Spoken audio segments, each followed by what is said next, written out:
Il presidente della Regione Veneto Luca Zaia ha affermato di trovarsi in una posizione critica per quanto riguarda la possibilità di trivellazioni nell'Alto Adriatico, ma sarebbe solo strategia arroccarsi per togliersi dall'impiccio di una situazione politica che vede il governo, appoggiato dalla Lega, andare contro una posizione presa ancora anni fa dalla Lega e confermata nei giorni scorsi. Questo è quello che affermano i consiglieri del Partito Democratico Veneto. Secondo loro, Zaia dovrebbe scendere nei territori, ascoltare i cittadini e le amministrazioni e assumersi le proprie responsabilità.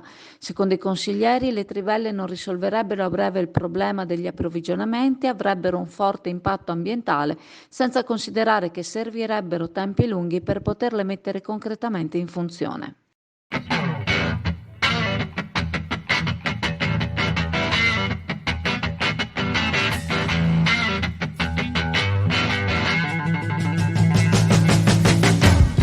Mille Note, un nuovo ristorante a Borgo San Giovanni, di fronte a Eurospar. Aperto per pranzo, specialità al pescato del giorno, dal mare alla tavola, ma per chi preferisce è disponibile anche il menù a base di carne. Buon pranzo al Mille Note!